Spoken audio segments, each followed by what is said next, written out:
किताब मुकद्दस में से यर्मिया की किताब के 28वें बाब की तिलावत।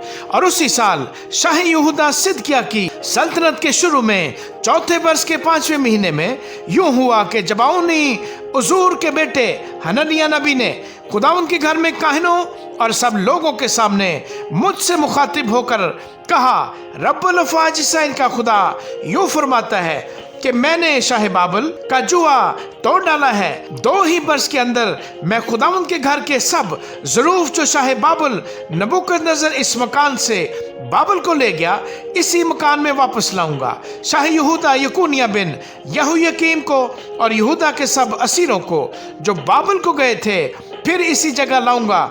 खुदावंद फरमाता है, क्योंकि मैं शाह बाबल के जुए को तोड़ डालूंगा।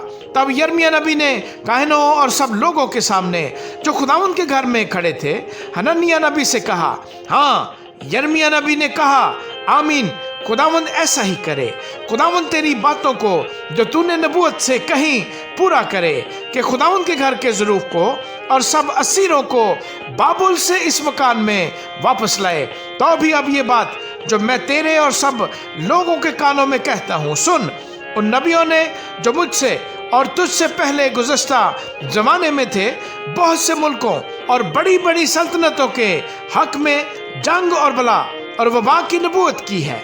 वो नबी जो सलामती की खबर देता है, जब उस नबी का कलाम पूरा हो जाए तो मालूम होगा कि फिल हकीकत खुदावन ने उसे भेजा है। तब हननिया नबी ने यर्मिया नबी की गर्दन पर से जुआ उतारा और उसे तोड़ डाला। और हननिया ने सब लोगों के सामने इस तरह कलाम किया कि खुदावंद यूं फरमाता है कि मैं इसी तरह शाह बाबल नबूकदनेस्सर का जुआ सब कौमों की गर्दन पर से 2 ही वर्ष के अंदर तोड़ डालूंगा। तब यर्मिया नबी ने अपनी राह ली। जब हननिया नबी यर्मिया नबी की गर्दन पर से जुआ तोड़ चुका था तो खुदावंद का कलाम यर्मिया पर नाज़िल हुआ कि जा और हननिया से कह कि खुदावंद यूं फरमाता है कि तूने लकड़ी के जुओं को तो तोड़ा पर उनके इव्ज़ में लोहे के जुए बना दिए, क्योंकि रब्बुल अफ़वाज इसराइल का खुदा यूं फरमाता है कि मैंने इन सब कौमों की गर्दन पर लोहे का जुआ डाल दिया है ताकि वो शाह बाबल नबूकदनेस्सर की खिदमत करें। पस वो उसकी खिदमत गुजारी करेंगी और मैंने मैदान के जानवर भी उसे दे दिए हैं। तब यर्मिया नबी ने हननिया नबी से कहा, ऐ हननिया, अब सुन, खुदावंद ने तुझे नहीं भेजा लेकिन तू इन लोगों को झूठी उम्मीद दिलाता है।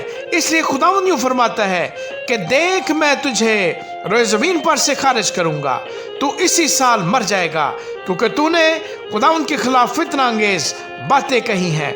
चुनाचे उसी साल के 7वें महीने हननिया नबी मर गया। आमीन।